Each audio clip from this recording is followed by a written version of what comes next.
స్వచ్ఛమైన నాణ్యమైన గౌదర్పార్ పూజా ఉత్పత్తులు www.gaudarpar.com ద్వారా ఆన్లైన్ లో ఆర్డర్ చేయండి. మీ ఇంటిని దేవాలయంగా మార్చుకోండి. అమ్మ నమస్తే. నమస్తే తల్లి. అమ్మ కృష్ణాష్టమి ఉంది ఈ నెలలోనే. మనకి అవునమ్మా. శ్రావణ మాసంలో అన్ని పండుగలే. అవునమ్మా. నిజం చెప్పాలంటే శ్రావణం చాలా శుభప్రదం. సో కృష్ణాష్టమి గురించి ఒకసారి మాట్లాడుకుందామమ్మా. ఆ రోజు పూజా విధానం ఏ విధంగా ఉండాలి? కృష్ణాష్టమి కృష్ణుడు జన్మించినటువంటి రోజు. లోకంలో ఉన్న వాళ్ళందరూ కూడా కృష్ణుడు తమ కుమారుడు, తమ సంతానం అన్న భావన కలిగి ఉంటారు. అందువల్ల కృష్ణుడు పుట్టాలని చెప్పి అందరూ ఎదురు చూస్తారు. ఆ రోజుల్లో దేవతలు ఎదురు చూసినట్టే ఈ రోజుల్లో మనం అందరం కూడా ఎదురు చూస్తూ ఉంటాం. అందుకని కృష్ణాష్టమి నాడు అందరూ కూడా ఉపవాసం ఉంటారమ్మా. ఆయన అష్టమి నాటి అర్ధరాత్రి జన్మించాడు కదా, అందుకని పగలంతా ఉపవాసం ఉండి రాత్రి ఆయనకి ఉద్భవించిన సమయానికి అంటే అర్ధరాత్రి సమయంలో ఆయన పుట్టినట్టుగా భావన చేసి పూజాధికాలు చేస్తారు. దీన్ని ఒక వ్రతంగా చేసే పద్ధతి ఉంది, కృష్ణాష్టమి వ్రతం అని. ఈ వ్రతంగా చేసేటటువంటి వాళ్ళు పగలంతా ఉపవాసం ఉండడంతో పాటుగా ఎప్పుడైతే అర్ధరాత్రి కృష్ణుడు ఉదయించడం జరిగిందో చంద్రుడికి అర్ఘ్యం ఇస్తారు. చాలా మనకెక్కడా కనపడదు వేరే వాటిల్లో. చంద్రుడికి అర్ఘ్యం ఇచ్చి కృష్ణుడు పుట్టాడని చెప్పి అప్పుడు అందరికీ ప్రసాదం ఏం పెడతారో తెలుసా అమ్మ? కాయం పెడతారు. కాయం అంటే తెలుసా? కట్టెకారం అంటారు. అంటే బాలెం తలకి పూర్వకాలం పెట్టేవారు. చాలా కారంగా ఉండే సొంటి మిరియాలు ఇలాంటివన్నీ వేసి కొంచెం మినుగులు ఇంకా చాలా దినుసులు ఉంటాయి అందులో. అవన్నీ వేసి ఏమిటంటే అది కానీ తిన్నట్టయితే అది పూర్తిగా వేడి చేస్తుంది. అందుకని దాంట్లో బాగా బెల్లం తురిమి కలిపి పెడతారు. వేడి వేడి నెయ్యి వేస్తారు. ఆ వేడి నేతికి ఈ బెల్లం కరిగి చక్కగా ఉండవుతుంది. అంత ఉండ తిన్నట్టయితే రోజు భోజనానికి ముందు నడుం నొప్పులు ఇలాంటివి ఉండవు, సమస్యలు బాలింతరాలకి. అట్లాంటి కాయం తయారు చేసి అది ప్రసాదంగా పెడతారు. ఎందుకనమ్మా? ఎందుకని అంటే అప్పుడే కదా ఆవిడ ప్రసవం అయ్యింది. అంచేత బాలింతగా మనమందరం తీసుకున్నాడు. ప్రతి వాళ్ళు కృష్ణుడు నాకు పుట్టాడన్న భావన కలిగేటట్టు మగవాళ్ళందరూనేమో తర్పణాలు ఇస్తారు చంద్రుడికి తర్పణాలు ఇవ్వడం ఇలాంటివి చేసి మేలుకొని భజన చేసేవాళ్ళు చేస్తారు. లేని వాళ్ళు పడుకుంటే పడుకుంటారు. ఏమీ ప్రసవం కాగానే నిద్రపోరేమిటి? ఆవిడ యశోద కూడా నిద్రపోలా, నిద్రపోయినప్పుడే కదా ఇలా మార్చేశారు. అందుకని అయ్యాక మళ్ళీ సూర్యోదయానికి లేవరండి, తెల్లవారుజామునే లేవాలి. ఏ నియమం పెట్టుకున్నా తెల్లవారుజాము ఉండగానే లేవాలి కదా. లేచి మామూలు పనులన్నీ చేసుకున్నాక అప్పుడు కృష్ణుడికి పూజ చేసి ఆ పూజ అయిన తర్వాత 10 మందికి పెట్టప్పుడు వీళ్ళు తింటారు. ముందు ఇతరులకు పెట్టాలి. ఇది వ్రతంగా చేసేవాళ్ళు. లేదు వేడుకగా చేసుకునే వాళ్ళం కూడా ఉన్నాం కదా. ఈ వేడుకగా చేసేవాళ్ళు కూడా పగలంతా ఏమి. అమ్మ వ్రతం మన తెలుగు రాష్ట్రాల్లో అమల్లో ఉందంటారా? చేసుకునే వాళ్ళు ఉన్నారంటారా మీ ఉద్దేశం? కొద్ది మంది ఉన్నారమ్మా, నేను చూసాను, నేను పాల్గొన్నాను కూడా. నేను చిన్నపిల్లగా ఉండగా అలా చేసినటువంటి వ్రతంలో పాల్గొన్నాను. అందువల్ల నాకు అంత బాగా డీటెయిల్స్ తెలిసినటువంటి కారణం అది. అంత బాగా చేసి ఆ ఉయ్యాల పెడతారు, చిన్న ఉయ్యాల పెట్టి అందులో కృష్ణుడి విగ్రహం పెట్టి దోగాడుతున్నటువంటి కృష్ణుడిని పెట్టి ఉయ్యాలలు పుట్టగానే ఉయ్యాల్లో వేశారు. అంతే, మరన్నీ ఒకసారి చేయడమే జరుగుతుంది. అయితే ఇంతగా ఉపవాసాలు అవి ఉండగలిగిన వాళ్ళు ఉపవాసం ఉంటారు. మా కృష్ణాష్టమికి తప్పనిసరిగా ఉపవాసం ఉంటారు చాలా మంది. అలా ఉండలేని వాళ్ళైనా ఏదో సాత్వికమైన ఆహారం, కొద్దిగా పళ్ళు పాలు లాంటివి తీసుకోవడం, పగలంతా కృష్ణ ధ్యానంతో కృష్ణుడు రావాలి రావాలి రావాలి రావాలని, కృష్ణుడు రావాలి అన్న భావన ఎంతగా జనుల్లో వ్యాపించిందంటే కృష్ణాష్టమికి మిగిలిన ఇతరమైనటువంటి వాటికి లేని ప్రత్యేకత ఉంటుంది. ఏమిటంటే కృష్ణుడి పాదాలు వేస్తారు ఇంట్లో. కృష్ణుడి ఇంట్లోకి వస్తున్నట్టుగా పాదాలు వేస్తారు. ముగ్గుల్లాగా ముగ్గుల్లోనే వేసి అట్లా వేసి ఆ ఉయ్యాల్లో ఉన్నటువంటి కృష్ణుడిని పూజించేటటువంటి పద్ధతి ఉంది.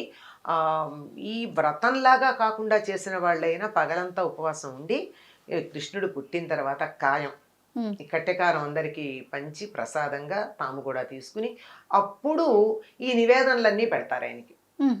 నివేదనలు ఈ వేడుగ్గా చేసుకునే వాళ్ళంతా రకరకాల చిన్నపిల్లలు తినే పిండి వంటలు నైవేద్యాలు పెడతారమ్మా. మిగిలిన వాటికి అంత అనిపించవు మనకి.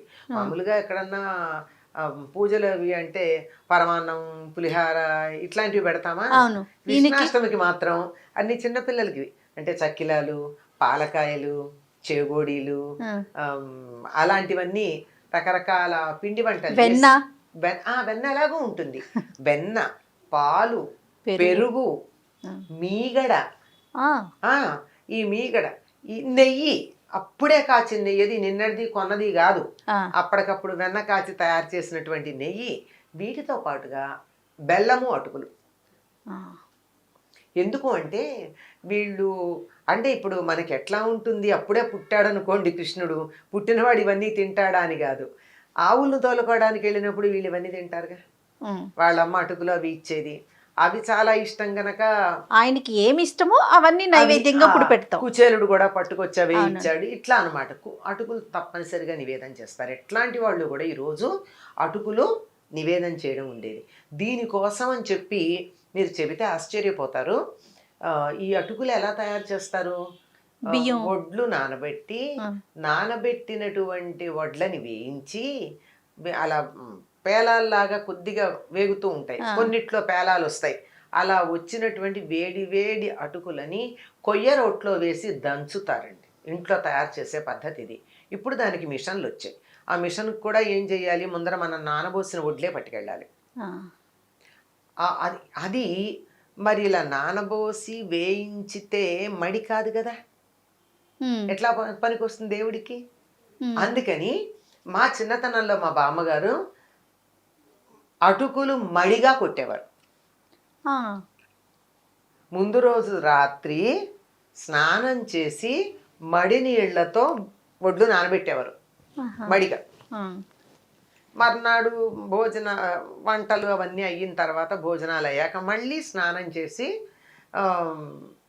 మళ్ళీ మడి బట్టలు కట్టుకుని ఆ వడ్లని మంగళంలో వేయిస్తారు. మంగళం అంటే తెలుసో తెలీదు మనకి, కుండ, అందులో నూనె ఏముండదు, పొట్టి కుండ, మట్టి కుండ. ఆ మట్టి కుండలో వేయించి అలా పెట్టిన తర్వాత, పేలడం అంటే పెట్టడం, పేలిన తర్వాత దాన్ని రోట్లో పోసి దంచి ఆవిడ మడిగా అటుకులు తయారు చేసుకునేవారు పూర్వకాలంలో. అవును, ఇట్లా అంటే అంతగా పాటించిన వాళ్ళు ఉన్నారు ఒకప్పుడు. ఈ పండుగ కొన్నవన్నా సరే, పట్టితే సరే, ఆయన అటుకులు పెడితే సరే. ఇలా ఇట్లాంటివి చక్కగా చక్కిలాలు,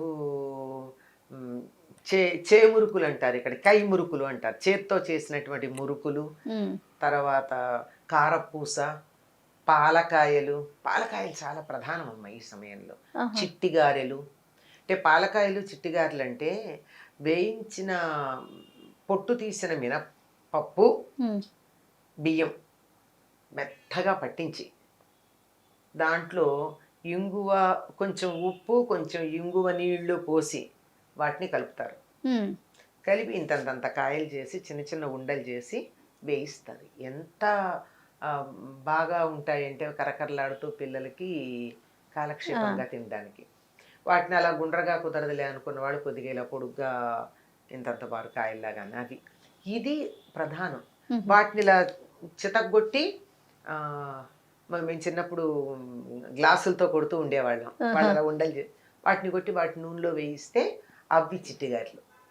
ఇవి పిల్లలకి తినడానికి. అంటే ఇటు మినప్పిండి, అటు బియ్యపిండి, ఉప్పు, కొంచెం వాము, ఇంగువ, ఎంత చక్కగా అరుగుదల ఉంటుంది.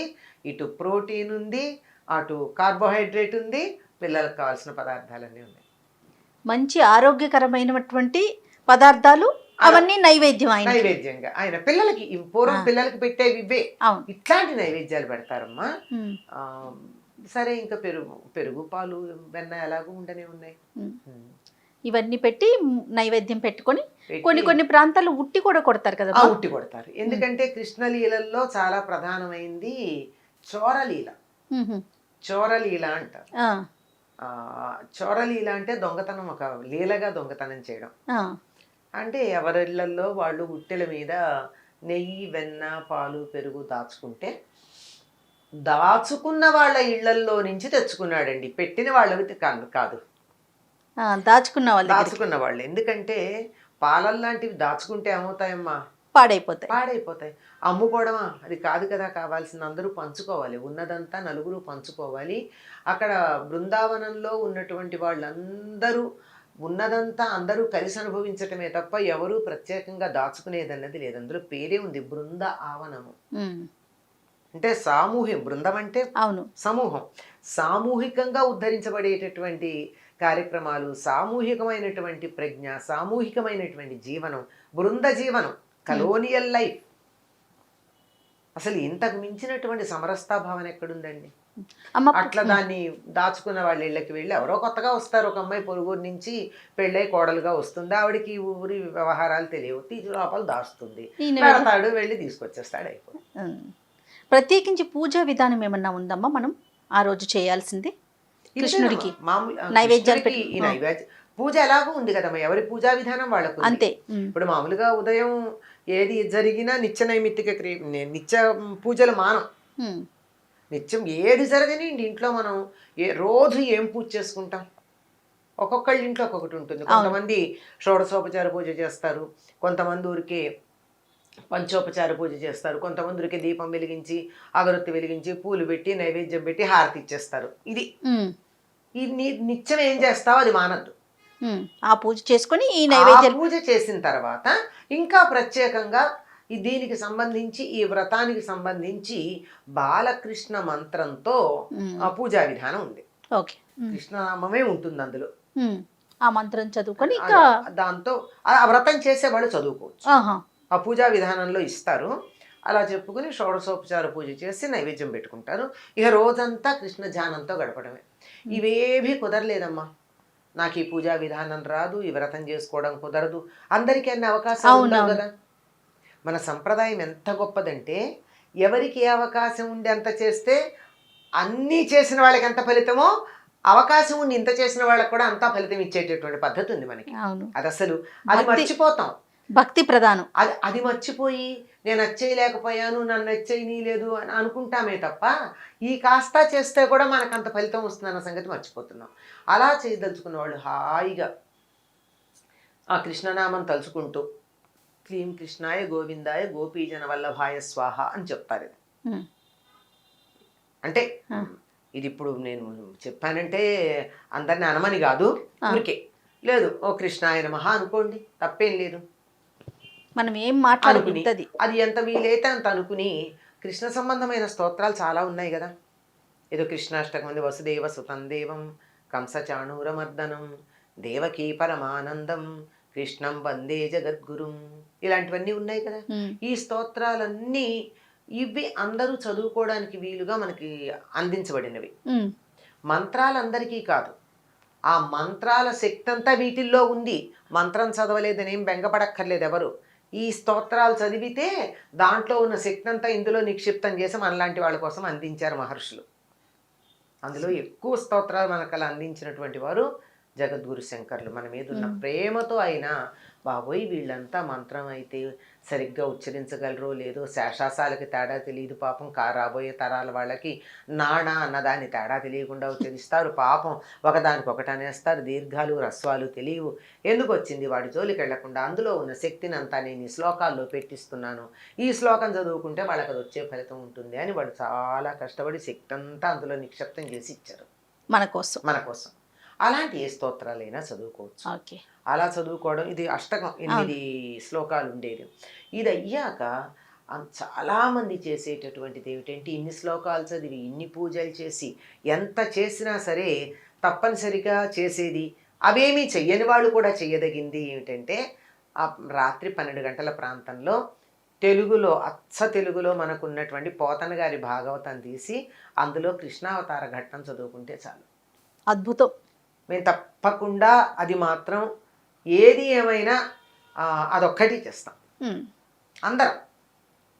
కృష్ణావతార ఘట్టం ఎంత ఉంటుందమ్మా, కొన్ని పద్యాలే ఉంటాయి, ఒక్క 10 నిమిషాల కన్నా తక్కువే పడుతుంది. గబగబా చదివే వాళ్ళకి ఇంకొంచెం తక్కువే పడుతుంది, అలవాటు ఉన్న వారికి. లేదంటే నెమ్మదిగా చదువుకుంటే 10 నిమిషాలు పడుతుంది. ఆ సమయంలో ఇది అవతార ఘట్టం సమయం అయింది అనుకున్నప్పుడు దాన్ని చదువుకుని, అది చదువుకునే ముందు అప్పటిదాకా మనం ఏదో ఈ దీక్షగా ఉన్నట్టే లెక్క కదా. అవును. కృష్ణాష్టమి నాడంతా జాగ్రత్తగా తిన్నామో తినలేదో అదంతా శరీర పరిస్థితిని బట్టి. దేవుడి దగ్గర అప్పటిదాకా దీపం ఉంచి సంధ్యా సమయంలో పెట్టిన దీపం దాంట్లో కొంచెం ఒక నూనె చుక్క వేసి ఈ శ్లోకం చదువుకుని ఏముంటే అది ఓ పండు పటికి బెల్లము నైవేద్యం పెడితే చాలు. అంతే. ఇది ఏమీ అవకాశం లేని వాళ్ళు కూడా చేయదగింది. అవకాశం ఉన్న వాళ్ళు ఎన్నైనా చేయొచ్చు, ఇది కూడా చెయ్యాలి. ఓ తప్పకుండా. అయితే కృష్ణాష్టమి గురించి మనం మాట్లాడుకునేటప్పుడు ఆయన లీలలు మాత్రం ఒక్కసారైనా గుర్తు తెచ్చుకోవాలమ్మా. ఎన్నో లీలలు, కోకొల్లలు కదా, కోకొల్లలు కదా, అందులో ఒక్క లీల మీరు మీ మాటలు. మీకు ఒక కృష్ణకర్ణామృతంలో ఒక శ్లోకం ఉంటుంది. ఇందాక మీరు ఉట్టి కొట్టడం గురించి చెప్పారు కదా, దానికి సంబంధించి చెప్తా.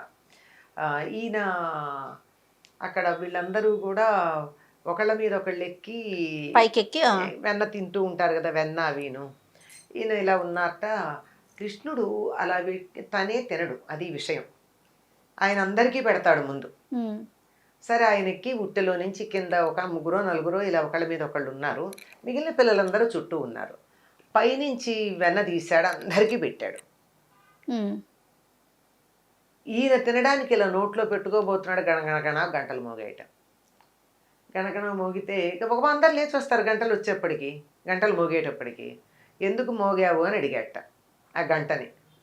మరి నీకు నైవేద్యం పెడుతుంటే మేము మోగాలి కదా అంటే ఆయన ఇతరులకు పెడుతున్నప్పుడు మోగలేదు, ఆయన తినడానికి ఇలా అనుకోగానే మోగాయట. ఎందుకు? గంట తన కర్తవ్యం తాను నిర్వర్తించిందిట. ఆయన దొంగతనంగా తింటున్నా గంట తన కర్తవ్యం తాను భగవంతుడని భావించింది. భావన అసలు దాని వద్ద అందులోనే జీవిస్తోంది, అందులో అది మోగింది అని. ఇది కృష్ణకర్ణామృతంలో ఇట్లాంటివి ఎన్ని అద్భుతమైనవి చెప్తాడంటే నేను చెప్పలేనమ్మా. ఎంత బాగుంటాయో చెప్పలేం. ఒక్కొక్క లీల ఆయన వర్ణించి చెప్తున్నవి అమ్మో ఎంత ఆశ్చర్యకరంగా ఉంటాయో. ఇంకొకటి ఉంటుంది, ఇది ఇంకా బాగుంటుంది. ఏంటంటే యశోద ఉయ్యాలూపుతోందిట. విన్నారా ఎప్పుడు నైట్ మీరు? ఉయ్యాలూపుతూ ఉంటే అంటున్నట్ట. అంటే ఈవిడ ఉయ్యాలూపుతూ పాట కథలాగా కథలు చెప్తే పడుకుంటారు కదా పిల్లలు, అలా ఊపుతూ ఉంటే అంటున్నట్ట. అంటూ ఉంటే రాముడు అనే ఒక ఉన్నాడమ్మా, రాజు, దశరథుడి కొడుకు. ఆయన చక్కగా రాజ్యపాలన చేస్తున్నాడు. దుష్ట రావణుడు రాముడి భార్యని ఎత్తుకుని వెళ్ళాడు. అప్పటిదాకా కొడుతున్నటువంటి ఉయ్యాల్లో పడుకున్న కృష్ణుడు లక్ష్మణ విల్లందుకో అన్నాడు. బాలుడు ఉయ్యాల్లో ఉన్న బాలుడు లక్ష్మణ విల్లందుకో అన్నట్ట. యశోద కంగారు పడి ఈ శబ్దం ఎక్కడి నుంచి వచ్చింది అని చుట్టూ చూస్తాను. ఉయ్యాల్లో ఉన్న పిల్లాడు లక్ష్మణ విల్లందుకో అనే మాటలు ఎందుకంటాడు అని కంగారు పడి చూస్తుంటే అప్పుడు ఈయన గుర్తొచ్చింది. అయ్యో, నేను ఇప్పుడు వేరే అవతారం కదా, నేను ఇప్పుడు బాలుడుగా ఉన్నాను కదా, నేను రామావతారం కాదు, అది అయిపోయింది, యశోదమ్మ చెప్తోంది అని చెప్పి ఏమి ఎరగనట్టు వెర్రిమొహం పెట్టేసి పెడతాడుగా, ఇవన్నీ తెలుసుగా ఆయనకి. అలా వెర్రిమొహం పెట్టేసి అలా చూసుకుంటూ ఉంటే నేనే భ్రమపడ్డట్టున్నాను అనుకుందటి పాప ఆ పిచ్చి తల్లి. ఆవిడ్ని ఎన్ని రకాలుగా ఆయన వ్యామోహ పెట్టాడు కదమ్మా. కానీ ఎంత అదృష్టవంతురాలమ్మా అది. మరి ఎంత తపస్సు చేసిందమ్మా. తపస్సు చేస్తే కదా ఆవిడకి అలాంటి ప్రాప్తం లభించింది. అంచేత ఆవిడ మామూలు కాదు. ఇలాంటిది ఇంకొకటి కూడా అద్భుతమైనది ఒకటి ఉంటుంది. ఒకసారి ఇలా ఉట్టి మీద చెయ్యి పెట్టి వెన్నో పాలో తీస్తున్నాడు, పెరుగో నెయ్యో తీస్తూ ఉంటే ఆ ఇంటి యజమానురాలైన గోపికి వచ్చి ఏమిటి మా ఉట్టిలో చేయి పెట్టావని అడిగిందిట. మా ఆవుదూడ తప్పిపోయింది, ఇందులో దాక్కుందేమో అని వచ్చాను.